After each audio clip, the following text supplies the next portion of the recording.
पाटील, आज आपण प्रभाग क्रमांक 27चे नवीन उमेदवार ज्यांनी निवडणुकीच्या रिंगणात उतरण्याचं पाऊल उचललेलं आहे, आज आपण त्यांच्याशी चर्चा करतोय. सुमित दातेर आज आपल्या बरोबर आहेत. सर नमस्कार. नमस्कार मॅडम. काय सांगाल, निवडणुकीत रिंगणात उतरावं असं का वाटलं? तसं तर पाहायला गेलं तर आज प्रभागात सुरू असलेले कामं किंवा केलेली कामं आणि युवा चेहऱ्याला संधी दिली पाहिजे, सर्व युवा वर्गाचं म्हणणं आहे. आणि केलेल्या कामांच्या बेसवर आम्ही आज प्रभागात मत मागतोय किंवा आमच्या प्रभागात खूप स्कोप आहे काम करायला. म्हणजे रस्ते, पाणी, लाईट, भरपूर गोष्टी आहे का त्याच्यामुळं ते कुठेतरी बदल घडला पाहिजे. आणि बदल हा घडणार तर फक्त युवा चेहऱ्यानेच घडणार. प्रशासनाची उदासीनता ती आम्ही आमच्या युवा चेहऱ्याने, आम्ही लोकप्रतिनिधी झाल्यानंतर लोकांचे काम, लोकांनी ठेवलेला विश्वास नक्कीच आम्ही त्यावर संपादन करू. किती दिवस झाले प्रभागामध्ये फिरताय? जवळजवळ मला आता मी काम चालू करून मी 2017 पासून काम करतोय पक्षात, प्रभागात.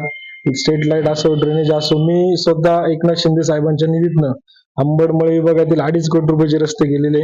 जवळजवळ आता आमचं दिवाळीनंतर 3-4 चक्कर आम्ही डोर टू डोर जाऊन आलेलो आहे. प्रभागाचं एकदम पॉझिटिव्ह रिस्पॉन्स. लोकांचं म्हणणं आहे युवा लोकांना संधी भेटली पाहिजे. लोक काम करणाऱ्यांच्या पाठीमागे उभं राहायला आजही तयार आहे. त्यामुळे आमचं प्रभागात एकदम नेटवर्क स्ट्रॉंग झालेलं आहे. प्रचारादरम्यान प्रामुख्याने कोणत्या समस्या आजही जाणवत आहे? प्रचारादरम्यान सहसा तर रस्ते, परत पाण्याची कमतरता, जे की त्याच्यावर परमनंट काहीतरी हे केलं पाहिजे.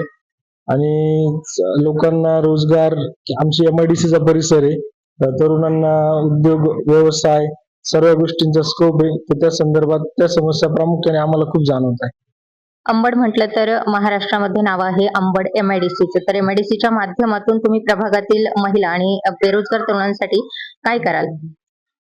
MIDCच्या माध्यमातून करायचं झालं तर छोट्या छोट्या गृहिणींना घरी बसल्या बसल्या काम किंवा भरपूर गोष्टी अशा आहे की इंडस्ट्री आणि सामान्य नागरिक यांचा समन्वय घालायचं काम आपण जर का केलं तर नक्कीच प्रभागातील महिलांना रोजगाराची संधी भेटेल, इथं युवकांनाही संधी भेटेल. तर MIDCचं सहकार्य नेहमी आपल्याला असतं.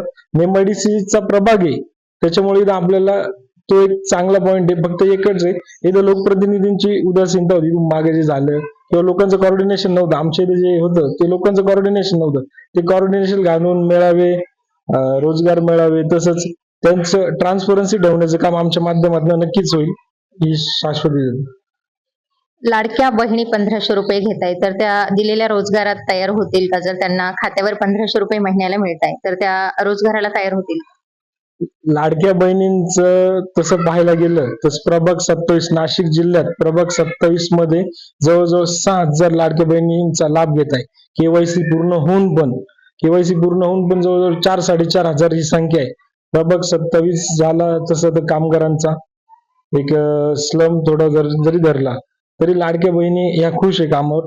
आणि त्यांना अजून शिंदे साहेबांच्या माध्यमातून आम्ही शिंदे साहेबांचे प्रतिनिधी, आम्ही आज शिंदे साहेबांचं नाव लोकांसमोर घेऊन जातो.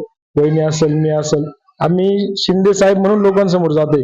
त्याच्यामुळे त्यांना 1500 रुपये तर ठीक आहे, पण त्यांना अजून आमच्याकडनं काम भेटलं तर नेमकीच समाधानी राहतील. आणि त्या आमच्या मागे पॉझिटिव्हली उभे आहे. आम्ही आता जातोय धनुष्यबाण, त्यांचं म्हणणं आहे की आम्ही फक्त धनुष्यबाणाला मतदान करणार आणि तुमच्या कामाला मतदान करणार, एवढंच लोकांचं म्हणणं आहे. मतदारांना काय आवाहन कराल?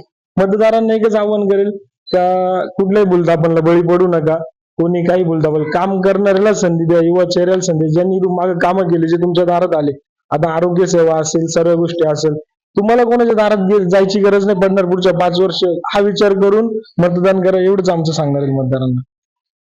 नक्कीच हे होते नितीन दातीर, नवीन चेहरा, नवीन उमेदवार आणि अंबडमध्ये महिला आणि बेरोजगारांसाठी त्यांचे खूप काही रोजगार आणण्याचे जे स्वप्न आहे, तर मतदारांना त्यांनी आवाहन देखील केलेलं आहे. आपण पाहूया 2026च्या निकालामध्ये.